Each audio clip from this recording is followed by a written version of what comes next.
A transmissão começa em breve. Por favor, aguarde.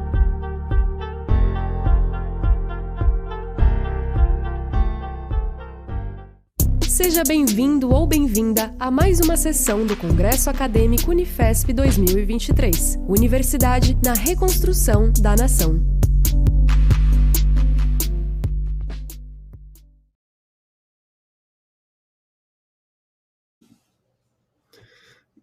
Bem-vindos a todos e todas. Me apresento, eu sou Pedro Arantes, professor do nosso campus de Guarulhos.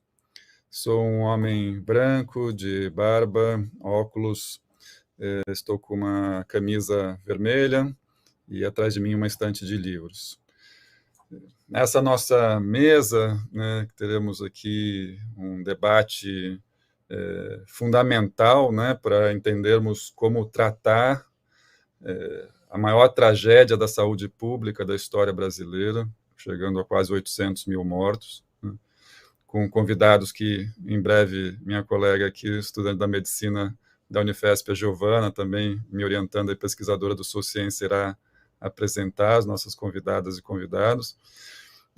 Queria também dar as boas-vindas pelo Centro Sociência da Unifesp, que organiza essa sessão. É um centro de estudos e de formulação, que também pesquisa e ajuda a construir agendas e debates para atuarmos juntos a políticas públicas, entidades, organizações, movimentos sociais, na defesa de direitos, na defesa da ciência, na defesa da vida, né? Quem ainda não conhece Sociência, depois procure o nosso site, os canais, redes sociais. Temos também um blog na Folha de São Paulo. E no ano passado nós fizemos, entre muitas das nossas ações de pesquisa, um painel da atuação das universidades federais na pandemia, né? Foram 40 universidades federais que trabalharam com a gente numa pesquisa de mais de 1.000 ações que foram realizadas em defesa da vida, né, a despeito de todas as adversidades, de ataques que as universidades estavam sofrendo, cortes de orçamento. Nós estivemos na linha de frente, nos hospitais universitários, na pesquisa clínica, na pesquisa básica, na pesquisa de tratamento, no apoio às comunidades vulneráveis, idosos, indígenas, quilombolas, periféricos, na atuação em direitos humanos, na comunicação, produzindo informação confiável, na transformação de laboratórios nossos que produziram insumos, reparos para equipamentos, respiradores. Foi uma mobilização fantástica do sistema universitário brasileiro. Quem não conhece ou quiser saber mais, nós temos um painel que inclui estudos de caso, boas práticas, temos animações e infográficos, vale a pena vocês conferirem no nosso site. E esse ano o Sociência está se dedicando, entre várias das nossas ações de pesquisa, nessa que nós trataremos nesse debate de hoje, na situação trágica e criminosa, né, da ação do governo federal e de todo um necrossistema de agentes, instituições que atuaram para o aprofundamento da pandemia, para o aumento das mortes, que estamos junto com parceiros diversos, vários estão aqui conosco nessa mesa, né, colaborando para entender melhor como aconteceu essa dinâmica, seus agentes, entidades, instituições, discursos, práticas, né, as formas de atuação. Isso já foi mapeado, né, trabalho do CPDISA, da USP, pioneiro, a CPI da pandemia, a atuação agora da Associação de Vítimas, familiares de vítimas da Covid também tem sido fundamental, inclusive no processo de justiça e reparação, né? Nós queremos trabalhar produzindo conhecimento, entendimento do que aconteceu, para que essa tragédia não volte a acontecer, então também dar orientações para políticas públicas, para legislação, para as escolas da área de saúde, sobretudo, né, para que a gente não repita novamente uma situação gravíssima, criminosa, né, que envolveu fake science, envolveu charlatanismo, envolveu uma série de mentiras que levaram a muito, muito mais mortes do que poderíamos ter evitado, né? Então, passarei aqui para a Giovana fazer a apresentação. Agradeço muito a presença dos nossos convidados e convidadas aqui nessa sessão. Agradeço também a organização do nosso congresso, os técnicos, intérpretes. A gente tem feito um congresso maravilhoso, como a Unifesp tem feito nos últimos anos. É um congresso de interesse público, não só interesse acadêmico, que movimenta a universidade com centenas de mesas de debate. Estamos com um amplo público agora nos acompanhando nessa mesa, chegando a 500 pessoas.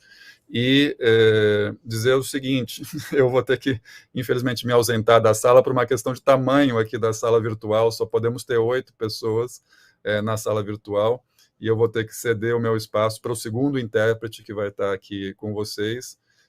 Vou estar acompanhando pelo chat, vou estar coletando as perguntas que vocês fizerem para os convidadas conosco, e a Giovana, minha parceira aqui na mediação, vai fazer a mediação final também do debate.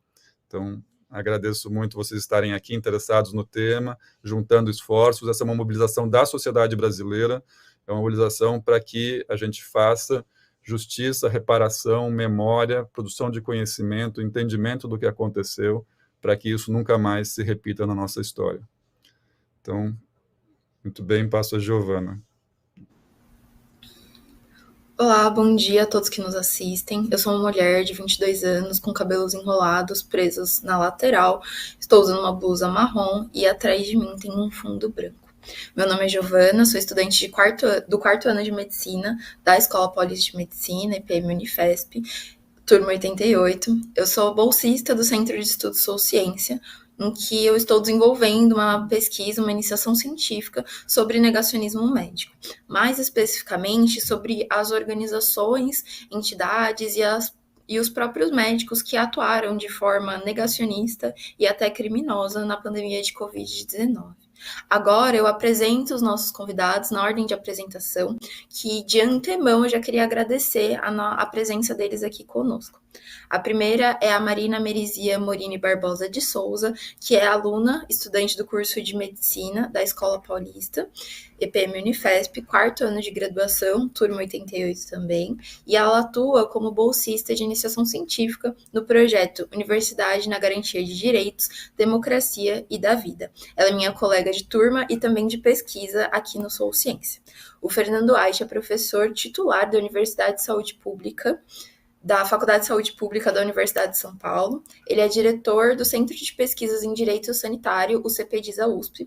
Ele é professor visitante nas universidades de Paris e de Ottawa. O CPDISA realizou uma pesquisa fundamental e muito detalhada sobre a conduta criminosa do governo federal, que embasou inclusive a CPI da pandemia. Em nossa pesquisa no Sou Ciência, nós entrevistamos uma colega do Fernando, a professora Deise Ventura. A Pamela Copete Gislene é professora universitária e advogada. Ela é mestre em Direitos Humanos e vice-presidente para assuntos jurídicos da Avico Brasil, a Associação de Vítimas e Familiares de Vítimas da Covid-19.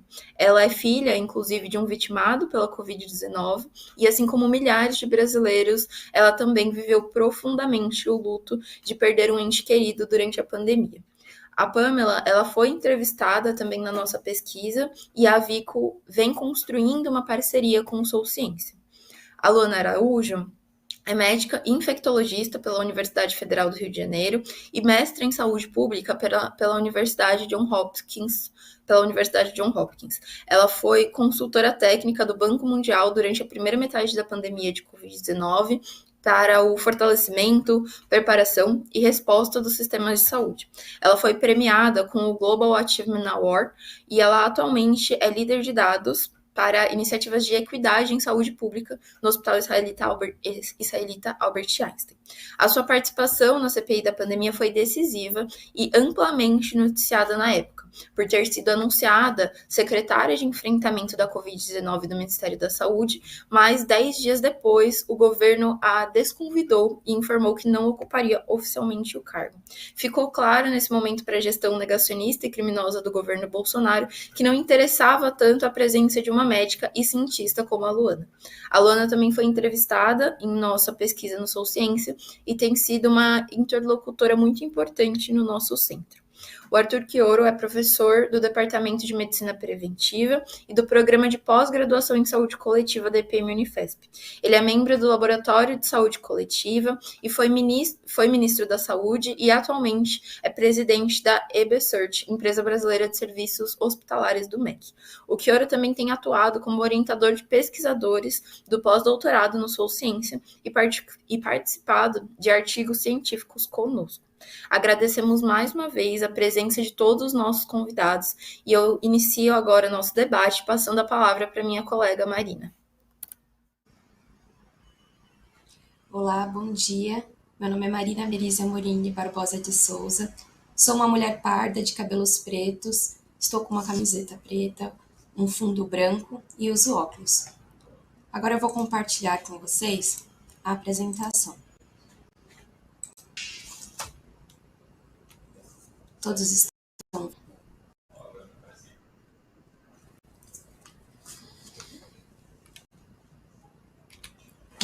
Eu vou falar um pouquinho, começar conversando sobre o que é o Centro de Estudos Sou Ciências, né? É um centro de estudos sobre sociedade, universidade e ciência. É um grupo de pesquisa multidisciplinar cadastrado no CNPq e sediado na Unifesp, e composto por uma equipe de pesquisadores de diversas áreas e de outras universidades com histórico de pesquisa, inovação e gestão em educação superior e ciência, tecnologia e inovação. O centro adota uma política de ciência aberta e pública, com transparência de dados em todas as pesquisas realizadas. Aqui é meu grupo de pesquisa sobre o negacionismo na pandemia. Nós trabalhamos dentro do tema 2, Universidade, Democracia e Direitos, na linha de pesquisa 5, Percepção da relação entre sociedade, universidades públicas e ciência brasileira. Nosso grupo é composto pela Soraya Smiley, Débora Fogel, Pedro Arantes, Vanessa Sígulo, Karine Marieta, Jade Percassi, que são bolsistas de pós-doutorado, eu, o Samuel Montezuma e a Giovana Novaes, como bolsistas de iniciação científica. Para a gente contextualizar um pouco e lembrar do que foi o cenário da pandemia de Covid-19, nós temos que lembrar que foi um cenário muito desafiador e marcado por a circulação de um vírus que, na época, era desconhecido. Esse cenário tinha muitas disputas políticas entre as entidades do governo federal e desalinhamentos para o estabelecimento de medidas efetivas no combate à transmissão do vírus. Em meio a esse cenário permeado por incertezas e falta de evidências científicas consolidadas, as entidades e os conselhos profissionais de medicina exerceram um papel fundamental na orientação sobre as medidas de enfrentamento do coronavírus, principalmente em relação à definição de protocolos para o manejo clínico e diagnóstico precoce da doença. Neste, o surgimento de terapêuticas por meio de fármacos sem evidências científicas relacionadas ao vírus da Covid-19, como a hidroxicloroquina, cloroquina e ivermectina, ganharam espaço e destaque no meio médico. Respaldados por pareceres publicados por essas entidades, médicos de todo o Brasil passaram a disseminar terapêuticas sem evidências comprovadas para pacientes diagnosticados com a doença e até mesmo sem a doença. Além disso, em um cenário de crise econômica e política intensificada pela Covid-19, alcança maior relevância e protagonismo um movimento de médicos negacionistas no debate sobre a saúde e pandemia no Brasil. Do chamado kit Covid até os movimentos anti-vacina, da autonomia médica, acima de tudo, até a recusa pelas máscaras, figuras públicas e organizações, sobretudo os médicos pela vida, promoviam desconfiança nas instituições científicas, difundiam a medicina outscience, manipulavam a opinião pública, influenciavam as medidas de saúde pública da gestão do governo Bolsonaro. Neste contexto, o surgimento da vacina para a Covid-19 trouxe consigo um aumento significativo do movimento antivacina no Brasil e no mundo. Embora a hesitação vacinal não seja algo novo, o contexto da pandemia exacerbou essas preocupações. É perceptível, portanto, a quantidade e a intensidade e relevância de todos os fenômenos que surgiram em meio à pandemia do coronavírus no Brasil. A nossa pesquisa da linha 5 está dividida em 3 eixos. O primeiro estuda a vacinação vacinal no Brasil atual, por mim. O segundo, a representante é a Giovana Novaes e é responsável por pesquisar a atuação das organizações médicas negacionistas na pandemia de Covid-19 no Brasil. E a terceira linha é composta pelo Samuel, e ele pesquisa a atuação das entidades e conselhos profissionais de medicina na pandemia da Covid-19 no Brasil. Sobre a nossa metodologia, ela é comum aos 3 eixos da linha de pesquisa 5. E nós percebemos no começo dos nossos estudos que já existe uma ampla produção bibliográfica em artigos e livros, não só sobre as questões relacionadas ao vírus, mas em uma relação à ausência de políticas públicas voltadas para o controle da pandemia. Nós também pretendemos fazer um levantamento de opinião pública com 30 questões que envolvem vacina, tratamento precoce e Covid longa.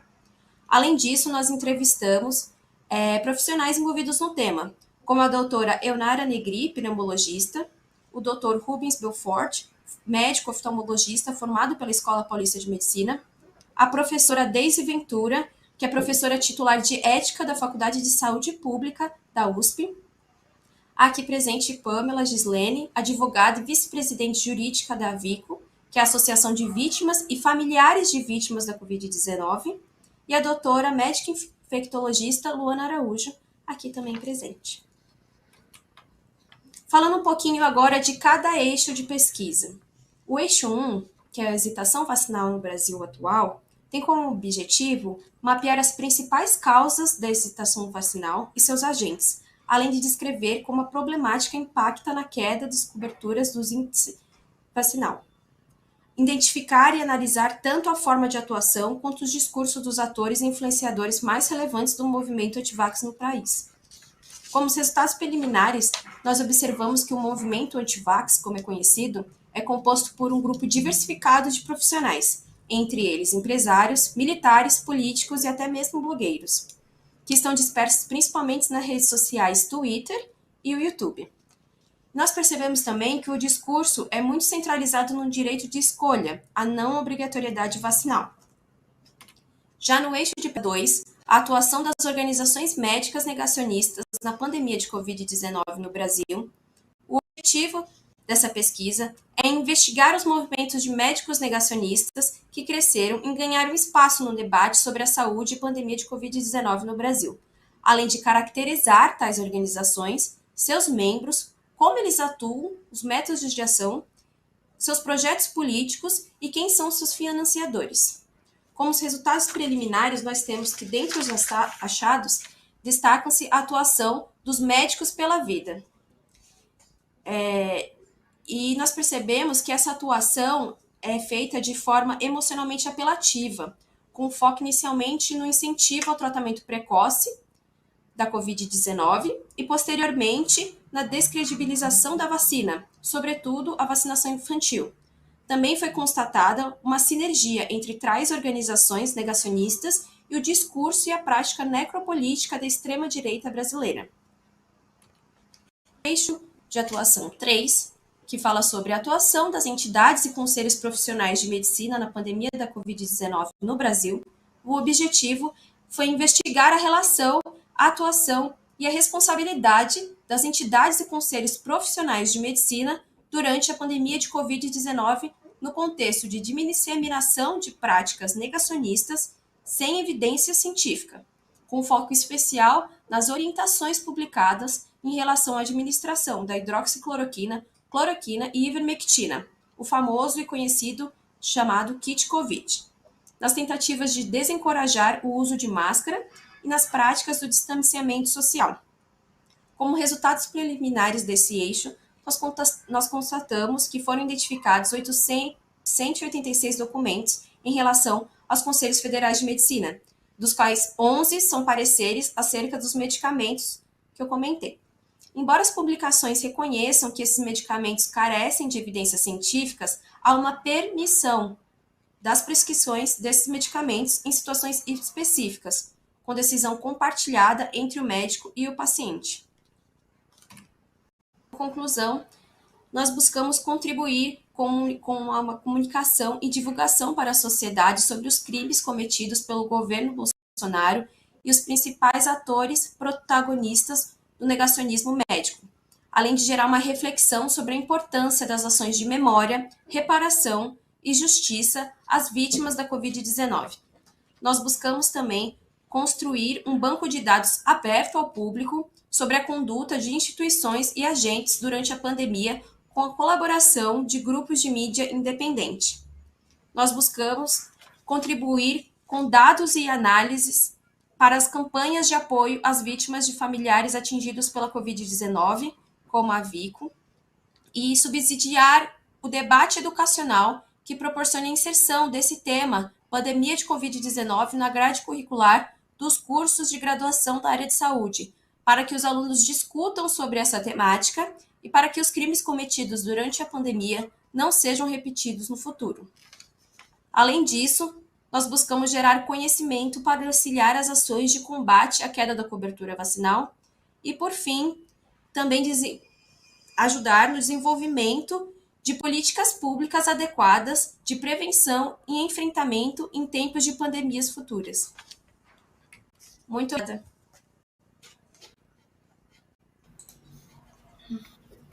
Muito obrigada pela fala, Marina. Conseguiu representar muito bem não só a nossa pesquisa, mas todo o Centro de Estudos Sou Ciência. Eu gostaria de informar que o professor Fernando Ait, que seria o próximo com a palavra, infelizmente teve um imprevisto e não conseguirá participar. Eu passo então a fala agora à professora Pamela.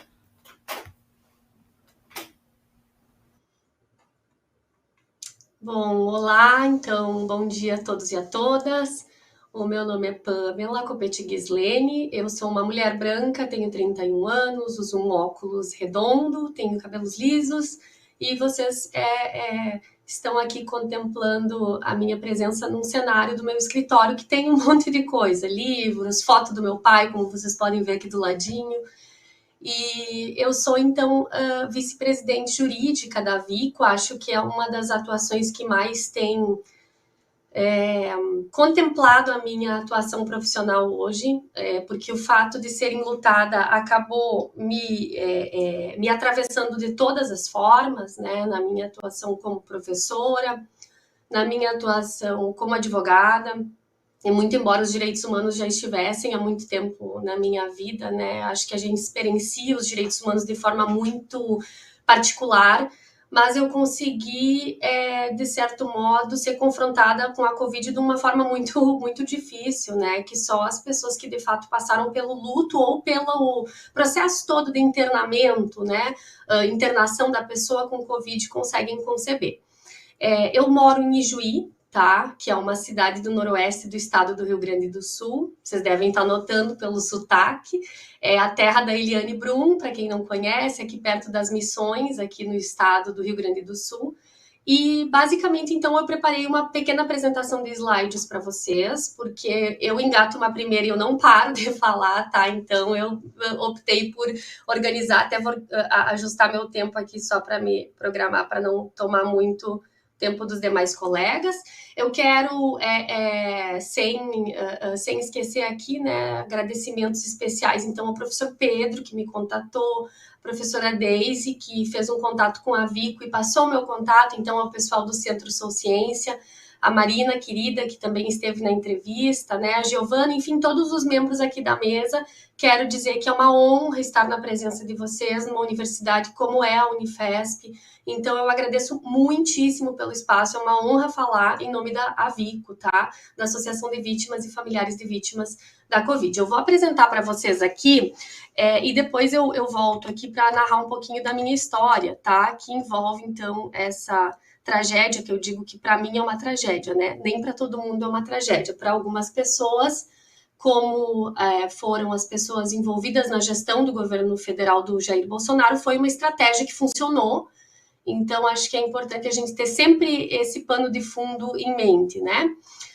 Então, pessoal, o que é a VICO, né? A VICO, ela é a Associação de Vítimas e Familiares de Vítimas da Covid-19, tá? A VICO, ela surgiu em meio à crise da Covid, sobretudo no ano de 2021, tá? Eu vou fechar aqui rapidinho só para contar um pouquinho a minha história para vocês, porque, na verdade, o que ocorre, pessoal, é que eu perdi meu pai no dia 31 de março de 2021, uma data já bem indigesta, né, com esse ranço autoritário todo do golpe, né, ditatorial. E aí meu pai, como que numa numa palhaçada comigo, ele morre no dia 31 de março, né? Esse aqui era meu pai, tá? E eu sempre digo que eu falo do meu pai no passado, e eu não consigo acreditar que eu falo do meu pai no passado. Ele faleceu, então, depois daquele processo todo, né? Internação, deixo ele no hospital numa quarta-feira. Minha irmã é médica da família e comunidade, ela hoje tem especialização, aprimoramento e atendimento domiciliar, mas ela não pode ficar com meu pai o tempo todo, né? Ela mora em Porto Alegre, aqui na capital, então ela vem quando meu pai ele vai para a UTI e consegue fazer essa comunicação entre mim e a minha mãe com o meu pai. Porque, afinal de contas, nós tínhamos toda essa complexidade envolvendo o medo da contaminação, né? Ninguém tinha vacina, meu pai não tinha vacina, e, a propósito, faltavam 2 semanas para o meu pai poder se vacinar, tá? Esse é um outro duro golpe, né? Que quem passou pela Covid sem ter tido acesso à vacina também sofre, né? A segunda data mais trágica, assim, para mim foi, sem dúvida, a data em que anunciaram a vacina aqui no município para a faixa etária do meu pai, que tinha 61 anos quando faleceu. Ele fez aniversário na UTI, né? Entubado, com traqueostomia depois, e enfim, teve todo esse processo, tá? Lembro também, e falo isso porque eu acho que é o lugar do qual eu posso falar, lembro da situação da minha amiga veterinária me ligar e pedir: Pamela, o teu pai tá na UTI do Hospital de Caridade ou da Unimed? E eu disse: não, do Caridade, porque meu pai era diretor voluntário do Caridade. E ela disse: que bom, porque eu fiquei muito nervosa, porque ligaram dos outros hospitais aqui pedindo oxigênio do hospital veterinário. E aí depois você tem o problema com kit sedação. Tá acabando o kit sedação, e aí começa aquele desespero todo, né? Meu Deus, será que meu pai tá sedado? Será que ele tá amarrado? Será que ele tá sofrendo? Essas questões, eu trago elas porque elas te colocam num modo de funcionamento muito maluco, num modo de funcionamento absolutamente anestesiado, e ao mesmo tempo tu tem que ter muita força. E na pandemia nós ficamos absolutamente sozinhos, os enlutados. E aí o que ocorre? Bom, meu pai morre, um velório para 10 pessoas, meus avós, por exemplo, não foram porque havia o medo da contaminação. E aí fazemos a cremação. Meu pai hoje ainda está numa urna ecológica que nós vamos plantar no Bosque da Memória de Ijuí. Já vou explicar para vocês mais sobre isso, tá? E aí, o que ocorre, então, é que o meu pai morre no dia 31 de março e a gente começa a pensar, bom, vamos procurar uma associação. Eu lembro da minha irmã dizendo: Pamela, eu acho que a gente tem que procurar uma associação porque tá muito difícil. Começa a CPI da Covid e começa toda essa preocupação. O que a gente vai fazer com esse monte de informação quando a gente se dá conta de que isso não foi um acaso? Para algumas pessoas foi um acaso. Para outras pessoas mais macabras foi uma estratégia brutal, mortífera, de assassinato de pessoas, eugênica, que deu certo. E para outras tantas pessoas que não têm o menor risco de estar do lado errado da história, foi uma tragédia, foi uma catástrofe planejada. Então, por outros, obviamente, não por essas próprias pessoas, né? Então, eu me coloco desse lado dessas pessoas que vislumbram isso como uma grande tragédia evitável em certa medida, em relação a muitos óbitos. E aí, eu me encontro a Vico. E aí, vou projetar para vocês aqui, né, porque eu sou meio exibida, né? Meu pai era meio estrela, eu herdei isso dele, viu? Vou projetar para vocês aqui de novo, então, só para vocês poderem contemplar um pouquinho de forma mais sistematizada o que a Vico, ela fez, faz e tem feito, tá? Então, voltando aqui, pessoal, nós temos hoje mais de 700 mil óbitos no Brasil, isso é muita coisa mesmo. Quando a Vico surge ali em 8 de abril de 2021, já tinha um número bem expressivo de óbitos, porque, como todos sabem, 2021 foi um ano com aquela variante absolutamente catastrófica, né, que matava de forma muito cruel, né? E não que as outras não fossem, longe disso, né? Mas 2020 e 2022, né? O cenário foi um pouquinho diferente agora também, muito em razão da vacinação, é evidente, né? E temos, portanto, a gente às vezes esquece, ao lado de 700 mil óbitos, orbitando mais de 4 milhões de enlutados. tá? Então, isso paralisa as pessoas, é um contingente muito grande, é um mar de enlutados, e daí, por um lado, você para e pensa, tem muita gente passando por isso, mas por outro lado você pensa que coisa mais triste pensar que tem tanta pessoa sofrendo com a mesma dor que eu estou sofrendo, passando pela mesma tragédia existencial pela qual eu estou passando, né? E aí o que ocorre? A Vico surge, então, em 8 de abril de 2021, fundada pelo Gustavo Bernardes e pela Paola Falseta.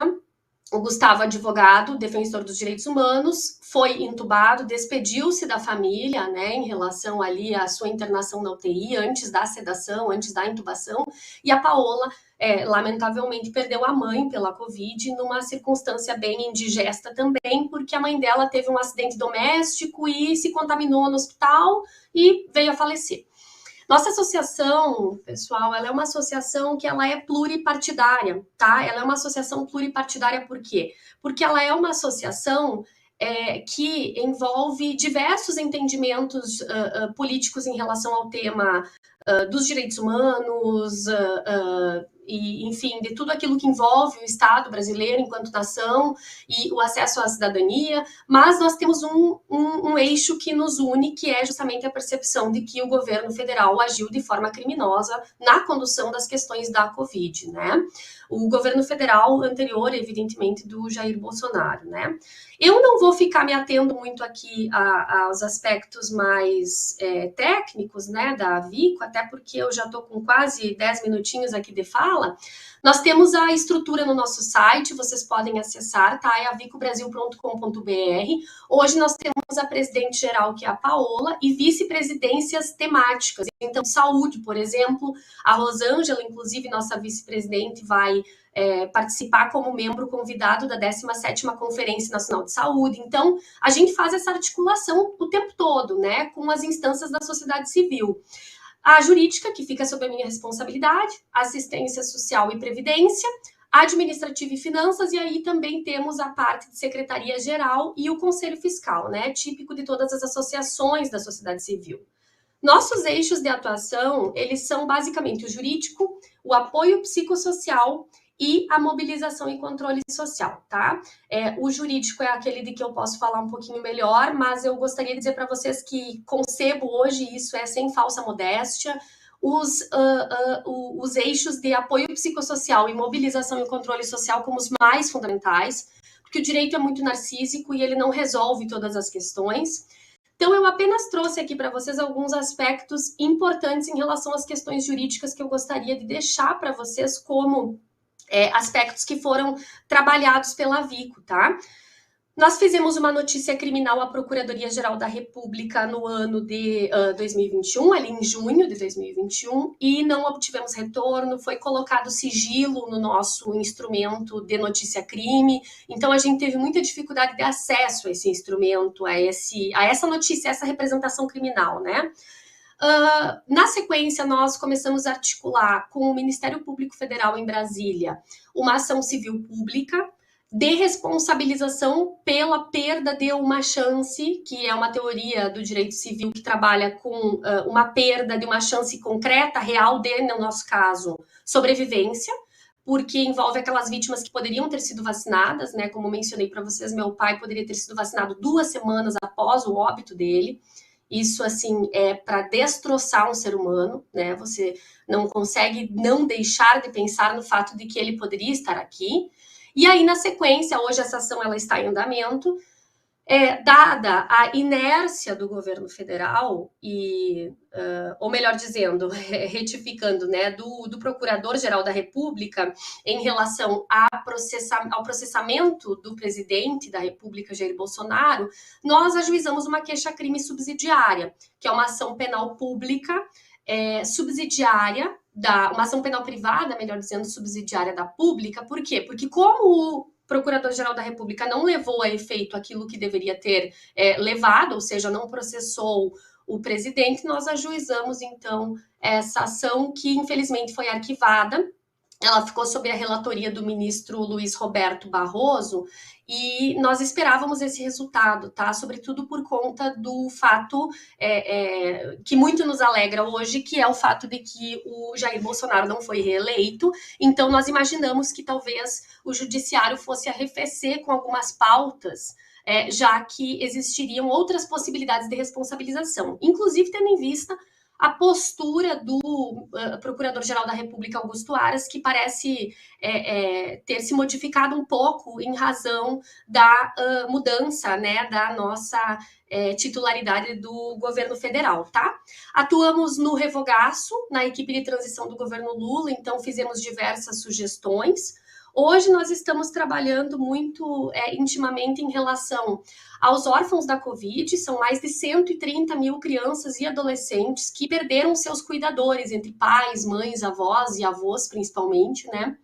E estamos atuando também pela regulamentação dessa legislação, Lei 14.128, que eu acredito que para vocês da área da saúde que nos assistem seja bastante relevante. Ela indeniza profissionais da saúde que foram contaminados pela Covid no ambiente de trabalho e ficaram incapacitados para o trabalho, bem como indeniza os seus familiares. Nós sabemos que na lógica neoliberal em que o nosso sistema opera, as condições de vida materiais das pessoas, elas são fundamentais, e infelizmente muitas pessoas ficaram à míngua, porque faleceram os seus provedores, né? É importante dizer que essa lei já foi julgada constitucional pelo Supremo Tribunal Federal no ano passado, tá?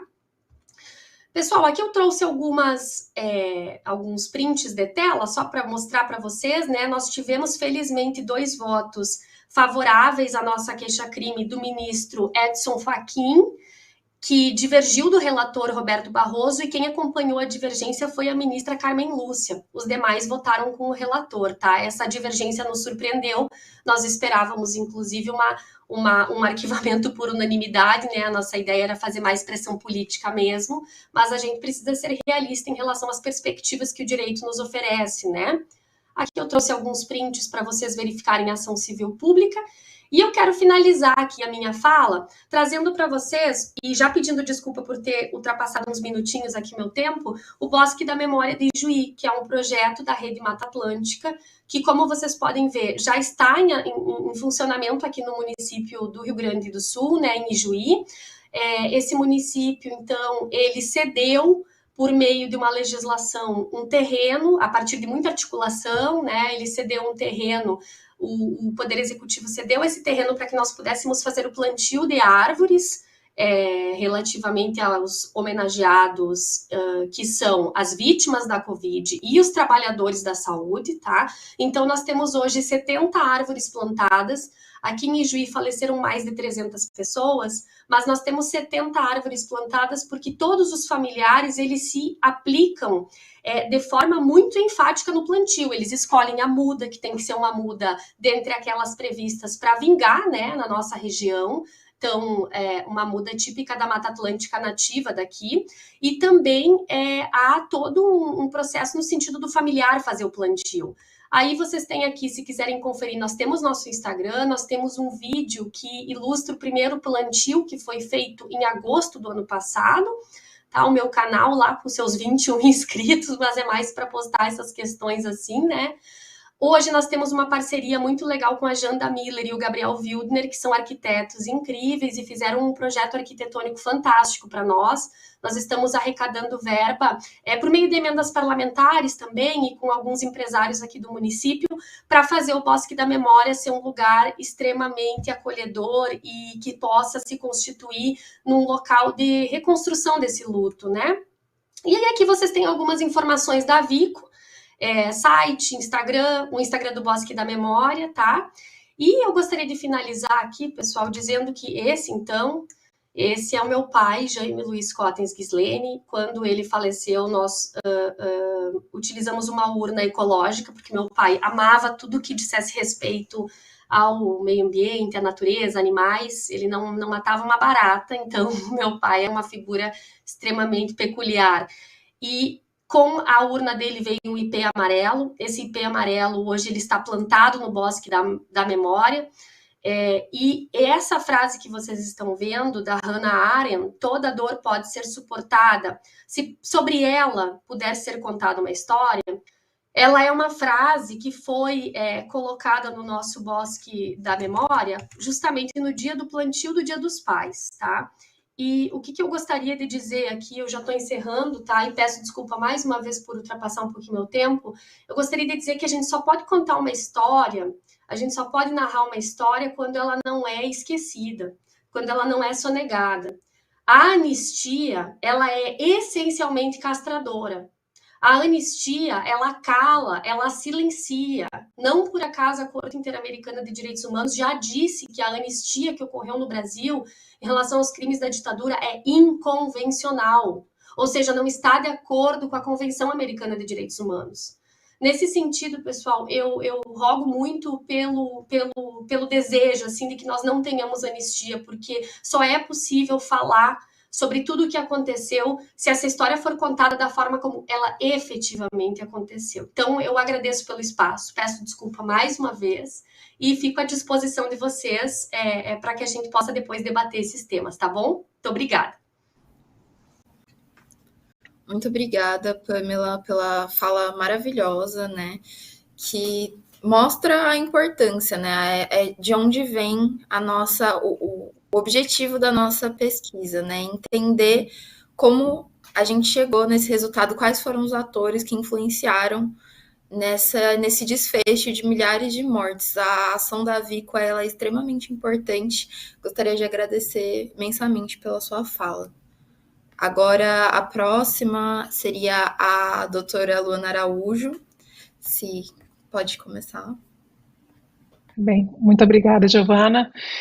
Bom, meu nome é Luana Araújo, eu sou uma mulher parda, cabelos presos num coque. Que vocês veem aqui é um cenário de uma das paredes do meu escritório pessoal. O que vocês não veem é uma gestação de 8 meses aqui, então é uma responsabilidade e uma honra para nós dois participarmos de um evento como esse. Eu sou médica infectologista, como foi apresentado anteriormente, sou epidemiologista também, o que significa que eu trabalho com sistemas de saúde, não só o sistema de saúde brasileiro, mas sistemas de saúde ao redor do mundo, fortalecendo e dando condições a esses sistemas de atender as necessidades das pessoas para as quais eles são construídos. Então, eu queria começar dizendo isso.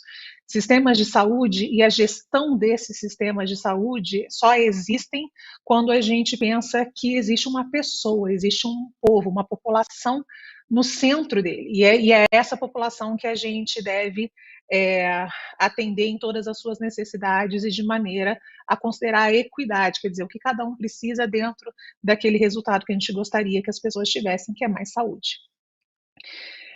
Eu quero também dizer a vocês que, para mim, é muito difícil ainda ouvir falas como a fala da Pamela. Esse período eu não faço questão de me anestesiar para esse período tão traumatizante que foi esse período da pandemia, é um período que, para mim, foi de um trabalho absolutamente insano, de desafios pessoais muito grandes, de saúde e de segurança, por conta de... Isso não é, obviamente, nenhum tipo de vantagem ou de exclusividade minha, pelo contrário, muitos colegas passaram pela mesma coisa, mas para além da atuação técnica, para além da atuação profissional, médica na ponta, e para a atuação, no meu caso, dentro dos sistemas de saúde, da gestão pública e da tentativa de compartilhar experiências positivas ao redor do mundo para que pudessem ser trabalhadas e adaptadas ao contexto brasileiro, para que parte dessa tragédia evitável que Pamela mencionou pudesse ter sido de fato evitada. Isso teve um peso e um preço muito grandes, tanto em termos de saúde, como eu mencionei, como em termos de segurança pessoal. Mas eu acho que o nosso ponto aqui, de novo, eu falei, eu não faço questão de me anestesiar para esses sentimentos e essa emoção que acaba acontecendo quando eu ouço relatos como o da Pamela, porque é para as pessoas que a gente trabalha. né? Para conseguir amenizar ou combater ou impedir dores como essa que a gente tenta trabalhar, e é por isso que esse período que a gente passou de pandemia aqui, ele pode ser caracterizado como uma coisa completamente desnecessária em grande parte da sua organização, criminosa em grande parte de outras, e é por isso que a gente precisa falar tecnicamente, apoliticamente no sentido de partidarismo, mas em termos de responsabilidade de gestão pública é preciso falar sobre o conceito de responsabilização. Tudo que a gente faz como profissionais de saúde ou como gestores em saúde ou implica em resultados pelos quais nós somos responsáveis, resultados positivos ou negativos, e como bem disse também Pamela, a anistia é uma grande borracha sobre essas responsabilidades, e não é só uma questão de reparação, de justiça com o que houve, mas também uma capacidade, e aí entra muito na minha seara, de nos prepararmos para desafios semelhantes a esses que nós vamos inevitavelmente passar no futuro.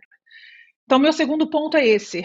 É preciso que a gente aprenda com as nossas experiências, ainda que a gente não tenha aprendido, infelizmente, com as experiências dos outros países, e as quais poderiam ter sido, de novo, replicadas aqui de acordo com as nossas circunstâncias especiais. Mas se a gente não teve esse aprendizado que evitou tudo isso que aconteceu na pandemia da Covid-19, o mínimo que a gente precisa ter é um aprendizado dos nossos erros e acertos nesse período, para que a gente consiga construir um sistema que tenha resiliência, quer dizer, que consiga suportar, mantendo o seu funcionamento mínimo, pelo menos, e atendendo às necessidades das pessoas nesses momentos críticos para os desafios futuros. Como infectologista, como epidemiologista, não só eu, mas como toda a ciência sabe, que nós enfrentaremos outras ameaças de doenças infecciosas com potencial pandêmico na nossa geração ainda, por conta do nosso contexto de relação com o meio ambiente, né, com a saúde do meio ambiente, dos outros animais, com a saúde do planeta como um todo. Então é preciso que a gente se reorganize a partir dessas lições para que a gente tenha um pouco mais de fortalecimento para lidar com isso tudo. Infelizmente, o que mostra a pesquisa, né, que tem sido feita pelo Centro Sou Ciência, aliás, parênteses aqui para agradecer a todos pelo convite, Pedro, Soraya, a todos os painelistas aqui, essa é uma iniciativa absolutamente fundamental. Mas a gente nota dessas conversas e dessas pesquisas, isso só gera uma impressão que é muito clara, eu acho que para todo mundo. A primeira é de que o Brasil é um país amnésico. O Brasil é um país em que as pessoas esquecem com muita facilidade o que aconteceu num passado relativamente recente, ainda que ele tenha sido tão devastador. A não ser que você tenha passado por uma experiência absolutamente terrível, como aconteceu com a Pamela e como aconteceu com os associados da Avico e tantas outras pessoas nesse país, é muito fácil que isso seja deixado de lado. E isso acontece por algumas razões.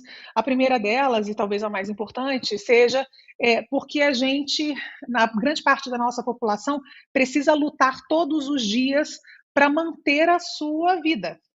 Precisa lutar todos os dias para botar comida no prato da sua família, para lutar pela saúde dos filhos, para conseguir botar um filho na escola, enfim.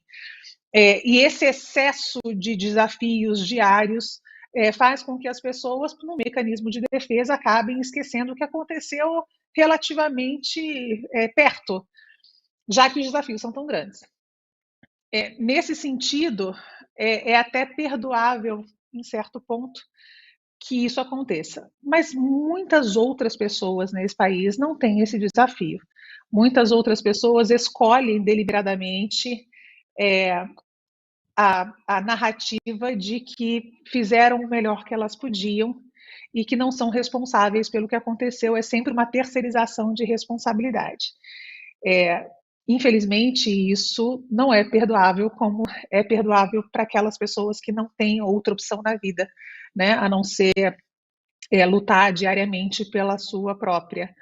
Mas essa dificuldade de lidar com os acontecimentos e com a responsabilidade, de novo a gente traz essa palavra, é absolutamente cruel e leva a esse cenário, que é um cenário bomba, que aconteceu na Covid e que pode acontecer com outras doenças. Então, relacionando isso aos eixos de pesquisa que foram apresentados para vocês lá no começo, a gente tem a hesitação vacinal, que é um movimento que não é de exclusividade brasileira, também não é de exclusividade da pandemia, ele já vem de antes desse período, mas ele foi acelerado e potencializado na pandemia, com base no desespero das pessoas e na falta de educação adequada, educação básica, tá bem?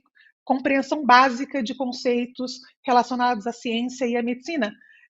E aí eu trago um exemplo que é muito, que seria cômico se não fosse trágico, que foi aquela da incapacidade de uma profissional de saúde de diferir entre um vírus e um protozoário. Uma profissional de formação longa, incapaz de fazer isso. Então, vocês imaginam como é que funciona isso para a população de uma forma geral, com dificuldade de acesso a um sistema educacional que lhes ofereça o mínimo necessário para que eles produzam a própria saúde.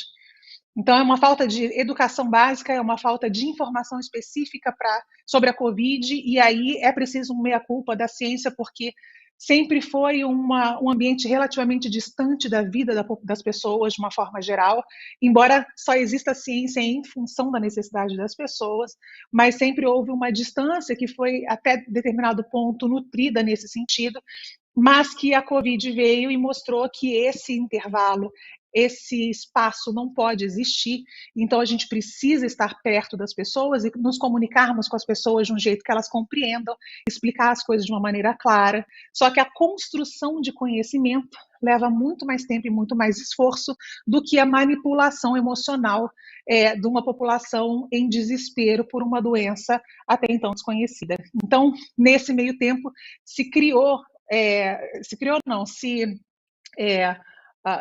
potencializou esse movimento anti-vacina, que não tem nenhum tipo de objetivo, senão o ganho pessoal, financeiro e de exposição dessas pessoas que ali estão, o que é, no mínimo, um crime contra a saúde pública, porque leva as pessoas ao sofrimento e ao óbito. Então, veja, toda vez que alguém engana uma pessoa sobre fatos da sua própria saúde para ganhar alguma coisa com isso, você está colocando aquela pessoa que você enganou sob um risco claro e direto de sofrimento, porque a gente está falando de saúde, então de sofrimento e de morte. Então, a hesitação vacinal, ela tem essa dificuldade da educação básica das pessoas, a dificuldade da informação chegar de uma maneira clara e inteligível para todo mundo, mas também tem uma dificuldade da formação profissional.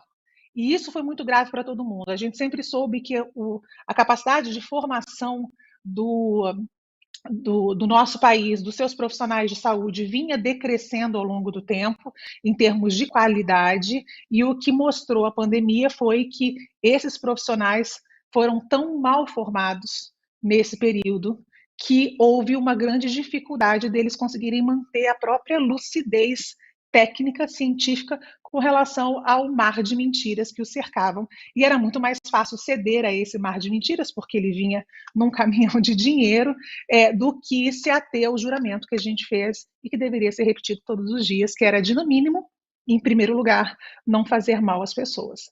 Então, a hesitação vacinal, ela vem nesse contexto.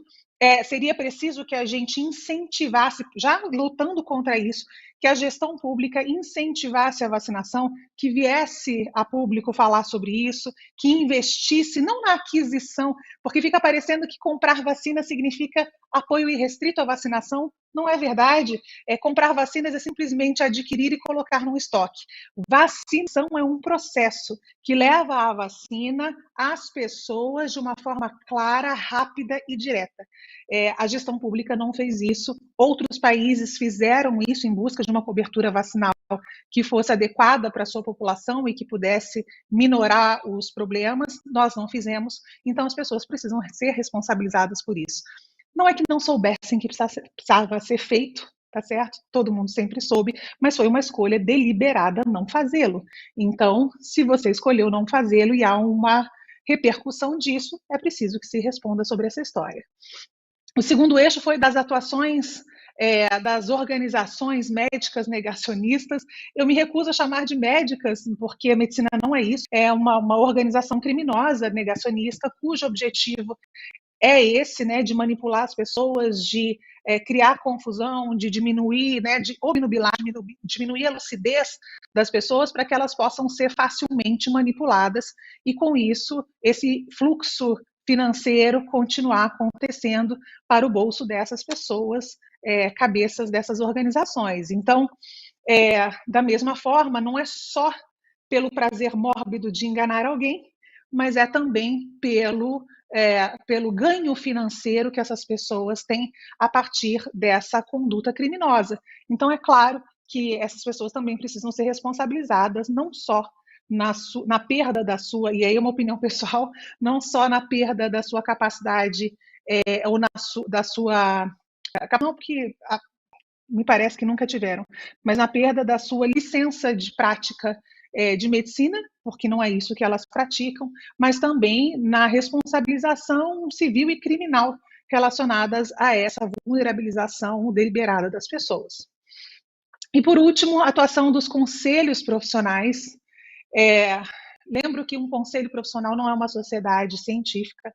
Um conselho profissional é aquele que ajuda a regulamentar e a trazer as melhores condições para que os seus profissionais associados exerçam as suas profissões, tá certo?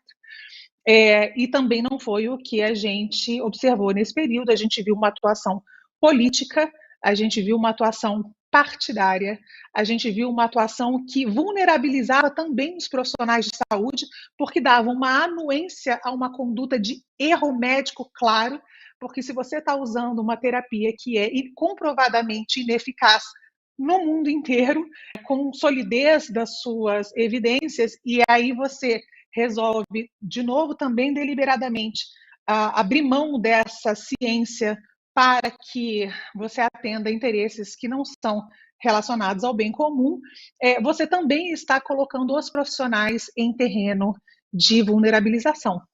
Então, houve um subsídio ao erro médico, com resultados que são muito claros, né? Desses 700 mil mortos que a gente teve, né, e ainda infelizmente caminhando, e ainda em processo, uma vez que a campanha clara contra a vacinação continua acontecendo e a gente tem resultados da vacinação, do processo de vacinação ainda muito aquém daquilo que a gente gostaria, não só para a Covid, como para outras doenças infecciosas.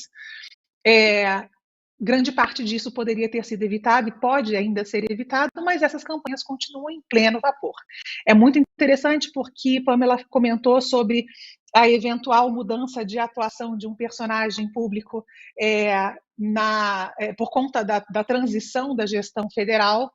Isso também a gente observa em alguns desses conselhos que agora apoiam a vacinação, fazem campanha de apoio à vacinação, mas numa condição muito aquém da sua potencialidade, muito tímida, para ser delicada, e também num cenário em que deveríamos ter uma agressividade muito maior nessa oferta de informações úteis para as pessoas, e isso não tem sido feito. Então, quando a gente olha para esse cenário como um todo, né, a vulnerabilidade das pessoas, o movimento civil governamental que se aproveita disso num sistema populista,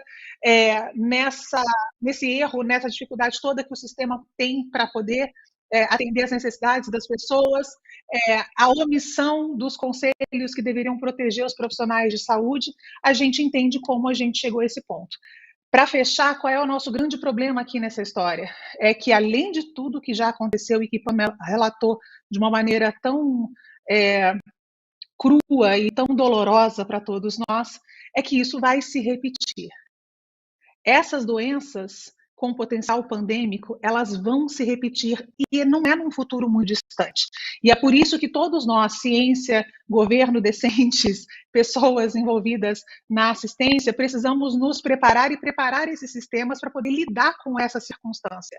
E se a gente não reconhecer o que aconteceu e responsabilizar civil e criminalmente quem fez isso, para que a gente tenha um terreno sólido para conseguir partir daí para a oferta de necessidades, de resultados para as necessidades das pessoas, a gente vai repetir esse ciclo grotesco que a gente passou nos últimos 3 anos. Então, o meu apelo aqui é só pela ciência, para que a ciência seja levada a sério, para que ela seja o subsídio do aproveitamento e da construção de políticas públicas e da sua implementação de forma a proteger todo mundo, porque outros desafios como esses virão, e o que a gente não quer de forma alguma é que todo esse sofrimento aconteça novamente. Eu fico à disposição de vocês para perguntas, e eu agradeço de novo a oportunidade de falar aqui.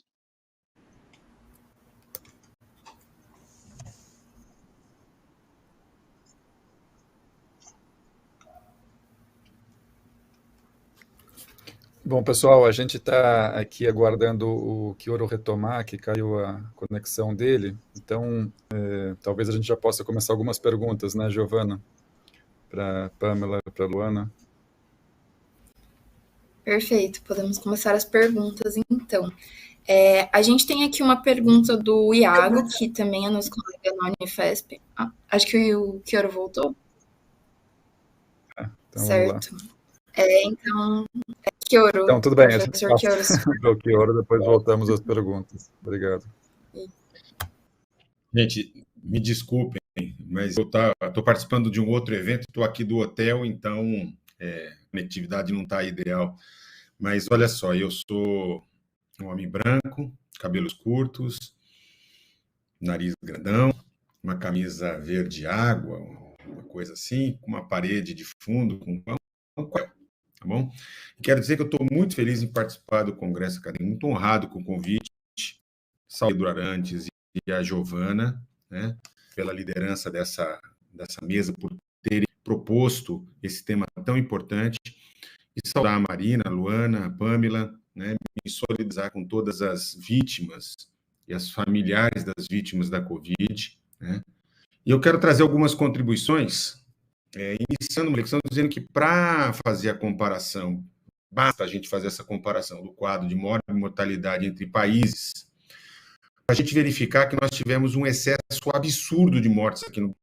Vou tomar como exemplo a Alemanha, com 38 milhões de casos e 174 mil óbitos.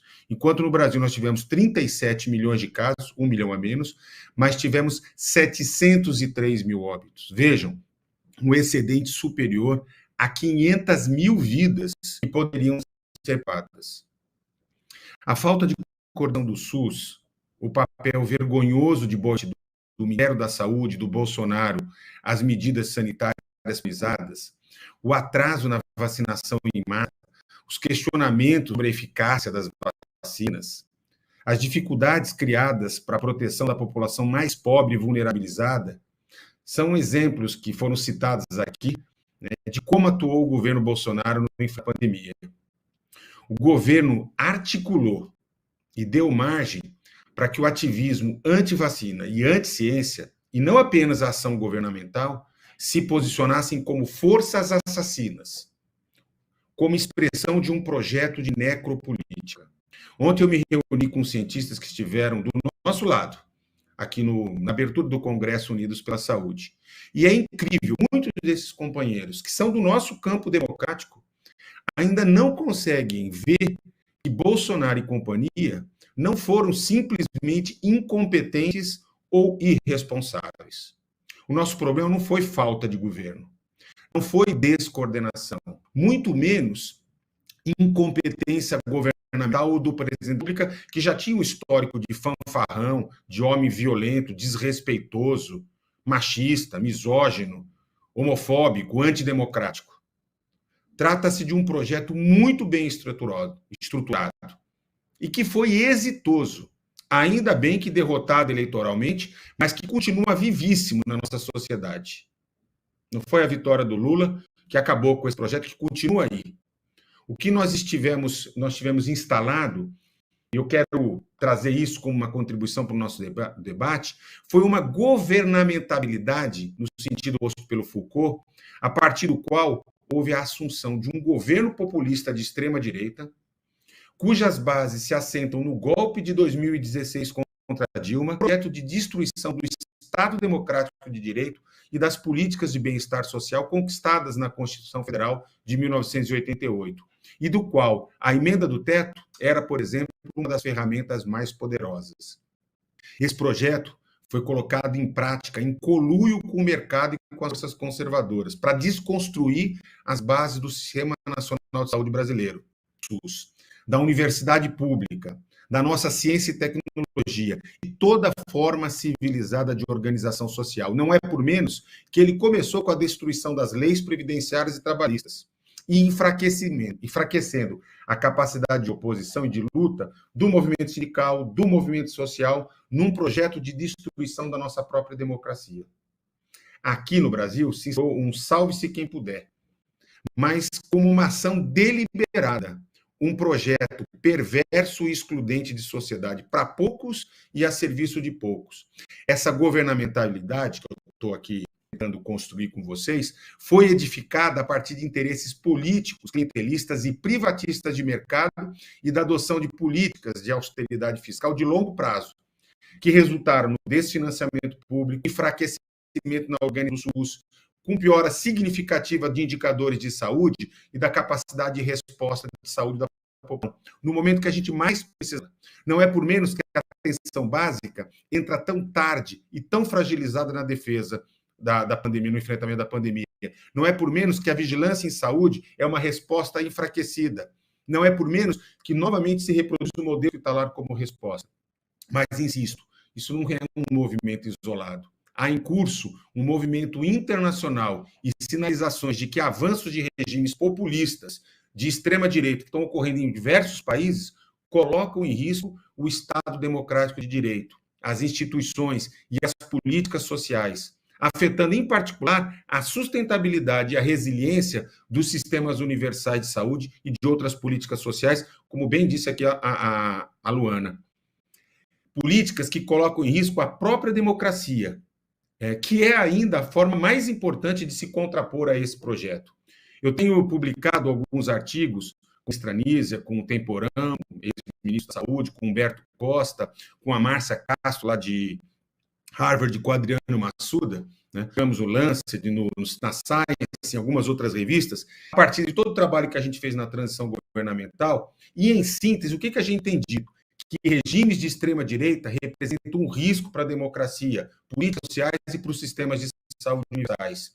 Que ciclos políticos semelhantes aos do Brasil podem afetar outros sistemas nacionais de saúde, e que é muito mais difícil reconstruir o sistema de saúde após choques políticos e econômicos como esse, como é o caso agora da retomada da cobertura vacinal. Portanto, o que eu quero dizer é que há uma relação disso tudo que nós estamos vivendo, né, com o projeto neoliberal, inclusive essa exacerbação do individualismo, que acopla ao projeto biomédico ou projeto médico-liberal, né, sob o auspício de um lema que é uma defesa intransigente à autonomia médica. É isso, por exemplo, que permite aos médicos corromperem a lógica racional da medicina baseada em evidências, da ciência, né, que justifica o uso intensivo das fake news, inclusive na própria ciência. Os nossos dados são estúpidos. Os crimes que foram cometidos aqui no Brasil não podem ser doados ou anistiados. Eu participei por 7 meses como consultor da CPI do Senado. A CPI identificou pelo menos 19 crimes, né, em relação ao Código Penal. Foram 68 pedidos de indiciamento. Tentativa de homicídio, perigo para a vida ou saúde de outra ordem, epidemia, infração de medida área, omissão de notificação de doença, charlatanismo, incitação ao crime, falsificação de documento particular, falsidade ideológica, uso de documento falso, emprego irregular, corrupção passiva, prevaricação, advocacia administrativa, usurpação de função função pública, tráfico de influência, corrupção ativa, fraude, ação em contrato e fraude processual. Do mesmo jeito, se identificou crime contra a humanidade, a partir do Estatuto de Roma, do Tribunal Penal Internacional. Pena que o Fernando não estava aqui com a gente por dizer isso. Eu ia até pular essa parte. Bem como crime de organização criminosa que está previsto na Lei 12.850. Sabe, sem a CPI, muito provavelmente a sociedade teria dificuldade de identificar todos esses crimes. Os crimes foram expostos, desnudados.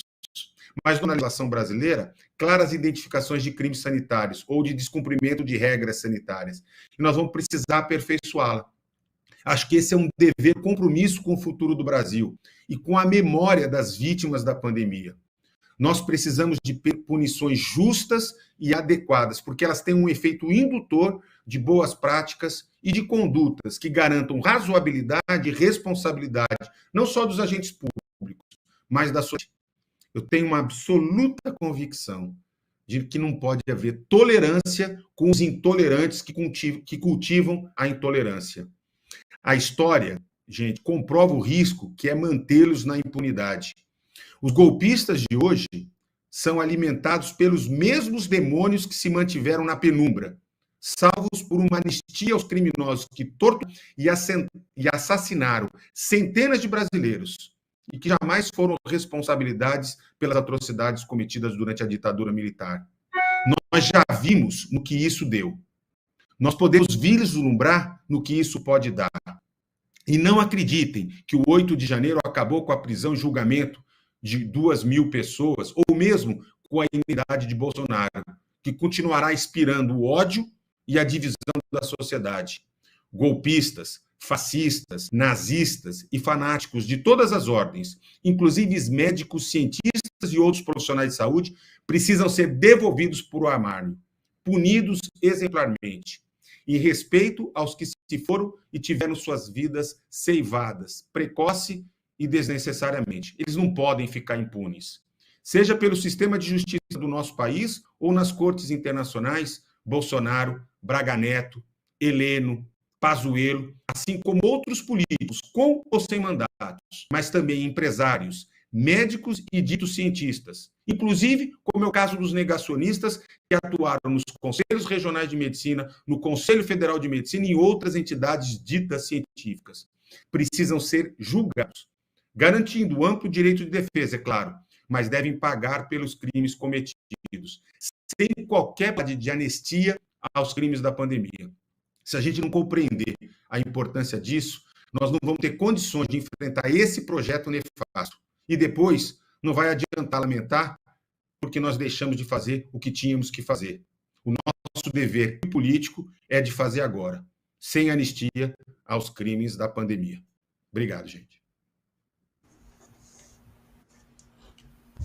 Obrigado, Chioro. A gente tem agora 15 minutos para um debate final. Eu e a Giovana vamos ler aqui algumas das perguntas que chegaram. Giovana, quer começar? Posso começar. Nós selecionamos 4 perguntas dentro mandadas. Eu vou resumir aqui rapidamente a pergunta do Guilherme e a do João Vitor. Eles perguntaram, né, se vocês acreditam que a CPI da Covid teve um resultado eficiente, né, para o Brasil como um todo, e o que vocês acham, como vocês acham que a opinião pública receberia essa condenação, essa eventual condenação, esse eventual julgamento desses atores que tiveram uma atuação criminosa durante a pandemia. E se o novo governo federal tem exercido algum papel nesse processo.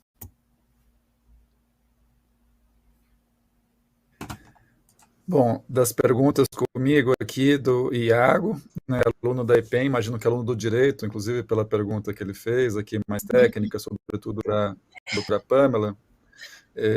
Ele pergunta o seguinte: gostaria de saber, doutora Pamela, se, dado as teorias do dano já em prática, não somente no direito brasileiro, mas no norte-americano, alemão, europeu, que seja, existe a possibilidade para condenação e se existem precedentes em condenações que levem em consideração a possibilidade de probabilidade de dano, incluindo com os dados científicos, pois o que, segundo o Iago, ele vê, acontece nessas ações é que a requerida geralmente pede que se forneça provas indubitáveis do dano causado pelos atribuídos à requerida. Então, é uma pergunta no campo do direito, a Pamela é do direito e poderá explicar ao Iago. E aqui mais uma pergunta da Vivian Catarina Dias, que fala do falecimento, né, nos nossos sentimentos, né, falecimento da sua mãe, e que na certidão de óbito não consta como morte por Covid, né, mas por insuficiência respiratória, né, SRAG. E ela imagina que há muitas vítimas nessa situação e pergunta se há estudos averiguando essas vítimas não contabilizadas, né, até do ponto de vista de reparação, como isso funcionaria, né? E são pessoas que estão num limbo, né, de identificação da causa-mortes e da reparação e garantia de direitos agora para os seus familiares. Então, passamos aqui, acho que na mesma ordem.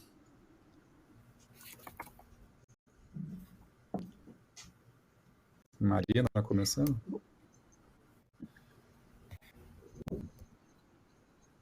Ah, tá bom. Então, desculpa. Então, vamos para a Pamela direto.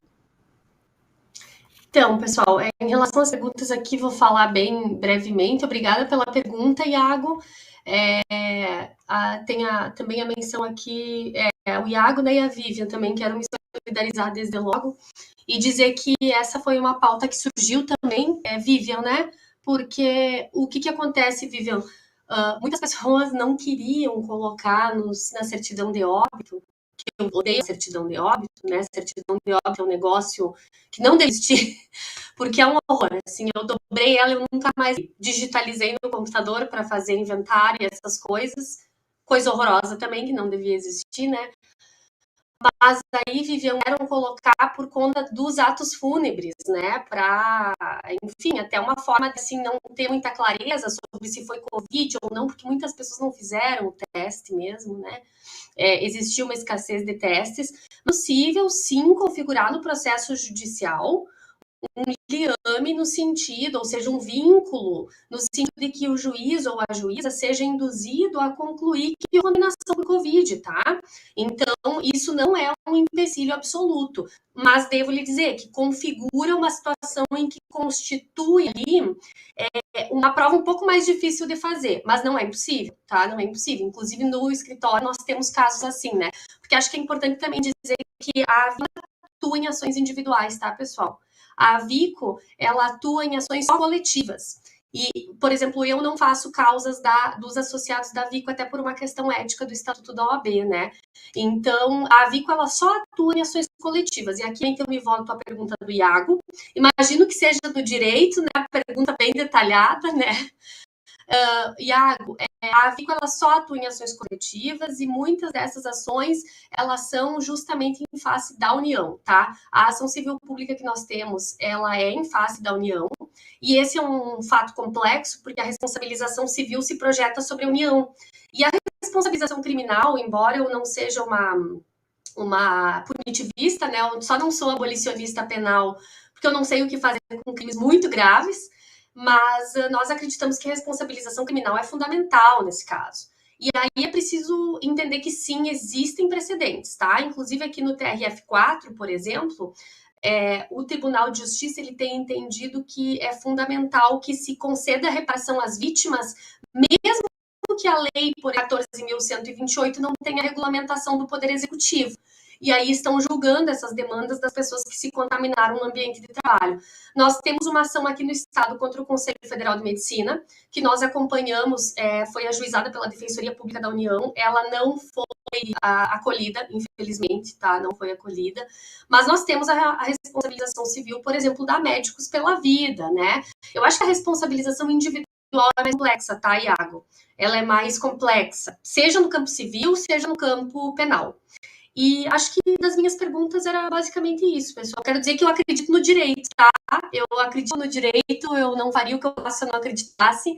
E acho que nós temos instrumentos muito democráticos para se responsabilizar as pessoas que causaram os danos na pandemia.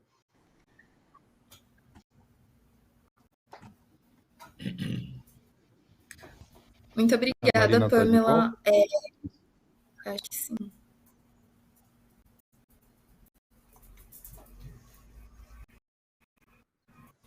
A gente não está vendo ela aqui, então acho que passamos para a Luana e depois para o Kioro, e a Marina entra na finalização.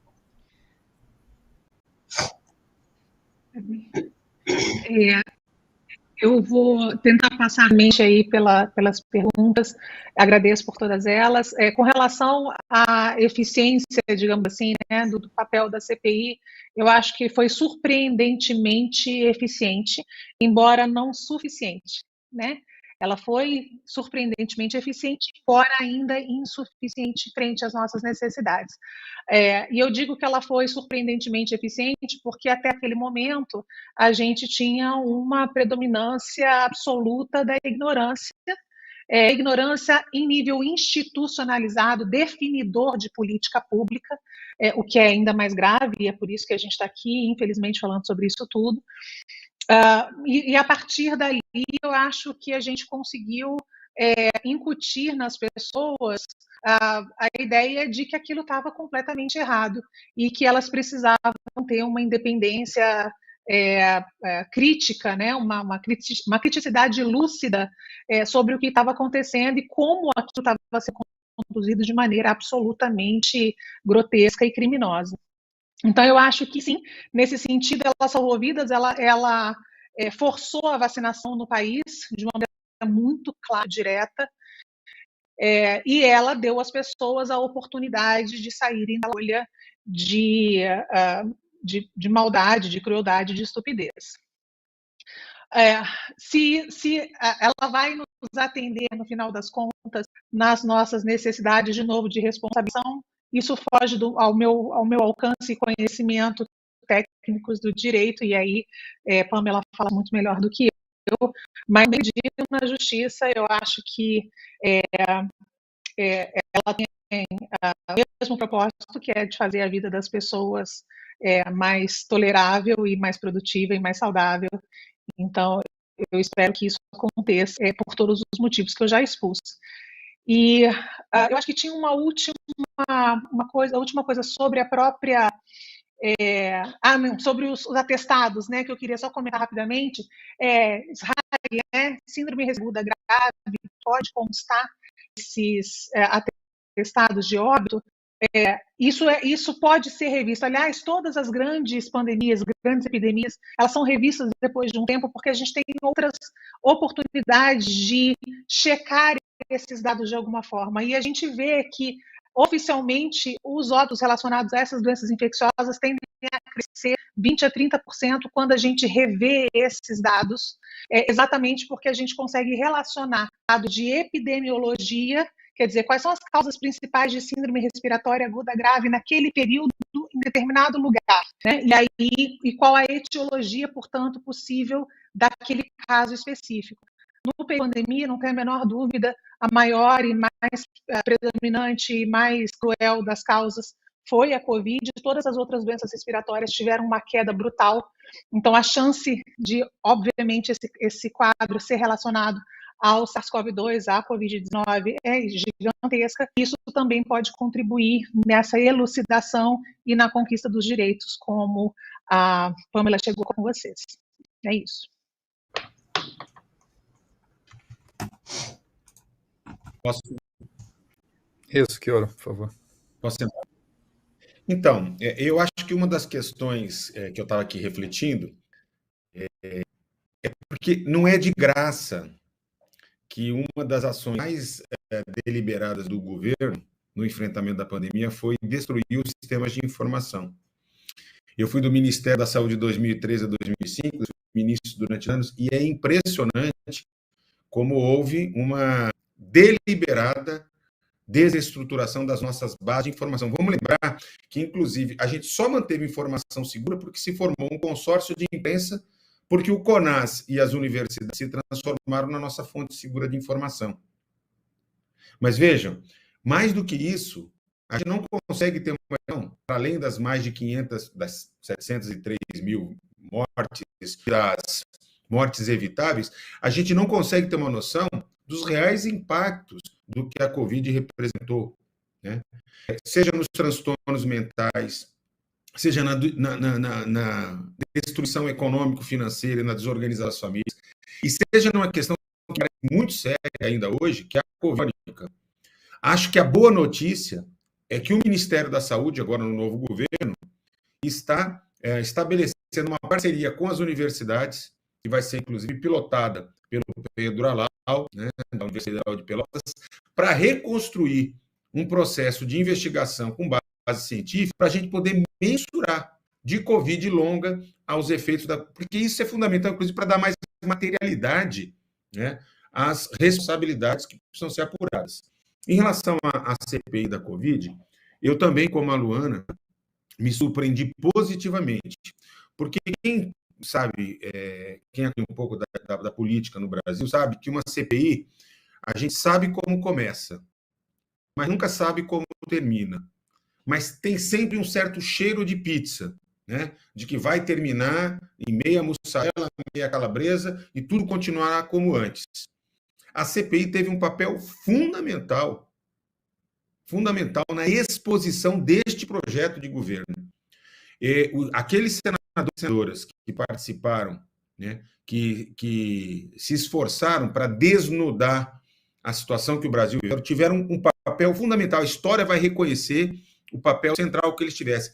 Eu vou aqui ousar dizer que se nós não tivéssemos tido o desnudamento da situação proposta pela pandemia, pela CPI da Covid, muito provavelmente nós teríamos hoje a continuidade deste projeto que eu tentei descrever na minha intervenção inicial.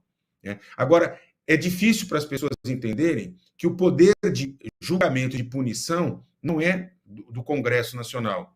O Congresso Nacional levantou as bases e hoje todos esses indiciamentos, por isso que eu fiz questão de ler os crimes imputados, né, às autoridades públicas, e a empresários, e a médicos, etc., estão sendo hoje conduzidos pelo Ministério Público Federal, né, alguns pelo Controladoria Geral da União, outros pelo Tribunal de Contas da União e a Justiça, vão ser a Procuradoria Geral da República, vão ser objetos de investigação. E alguns deles, dada a fragilidade da nossa própria arcabouço jurídico institucional, muito provavelmente só terão guarida em tribunais internacionais. Mas eu não tenho muita dúvida, e quero dizer que tenho discutido isso, inclusive, com pessoas que são especialistas na área do direito internacional, né, de que esses crimes contra a humanidade, né, custarão muito caro. E vejam, não é por menos que as questões indígenas ganham uma relevância muito grande.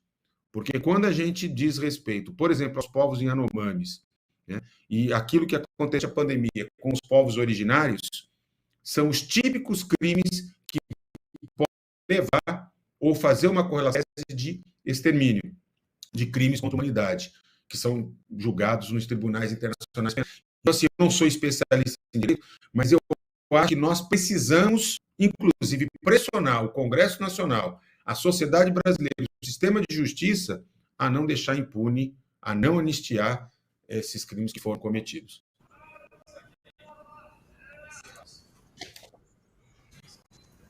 Passamos para a Marina, então, agora fala dela o encerramento também, em nome do Sou Ciência.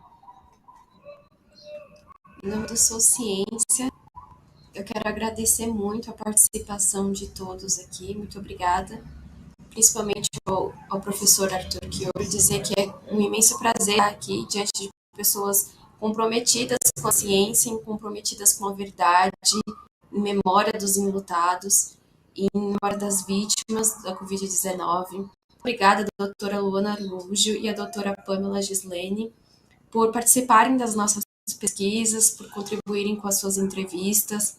Eu quero agradecer em nome de todos da equipe da Linha 5 e dizer com imenso prazer e esperança, assim, a gente vê nas falas de vocês uma esperança de que a ciência é defendida e a verdade e a justiça serão defendidas. Nós estaremos à procura disso. Nós lutaremos a verdade. E esses crimes não serão esquecidos. Muito obrigada pela presença de todos. E principalmente eu quero agradecer também aos intérpretes, a Miriam e ao Rafael, interpretação de Libra. Gratidão.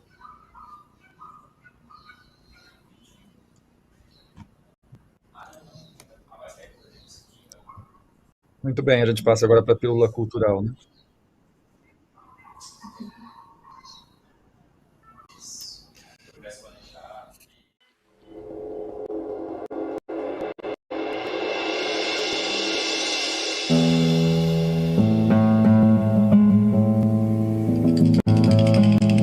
Em determinado momento da minha infância, eu achei que todo mundo tinha foto do próprio parto, do seu nascimento, daquele instante em que saímos da escuridão e somos vistos em plena luz.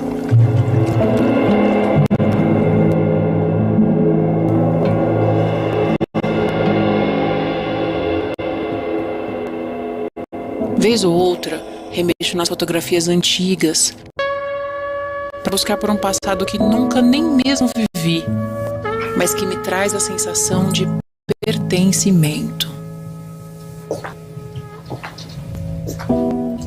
Essa fotografia é a que hoje me incendeia.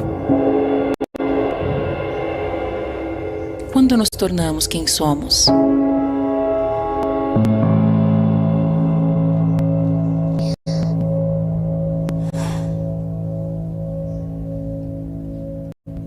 A partir dessa imagem, comecei a me aproximar da fotografia como um movimento interno. Um mergulho nos meus reflexos. E nos meus seus suspiros. Como uma dança.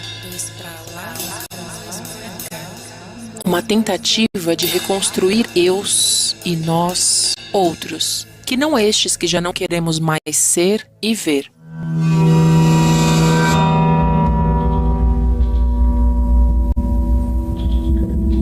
Sinto que posso habitar as imagens e elas me habitarem como se fosse meu corpo.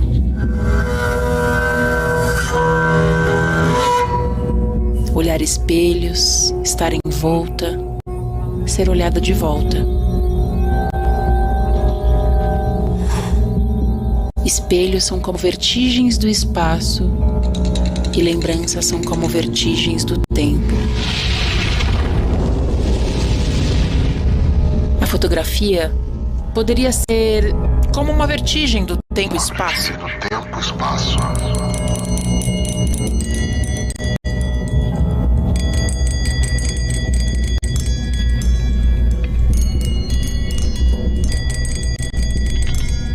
Em meio a tantos pensamentos, encontro aí essa foto viva.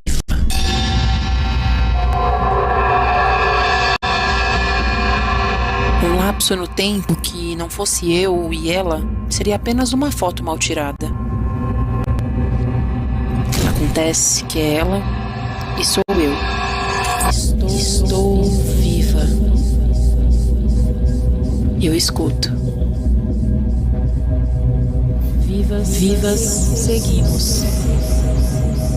Ela me diz.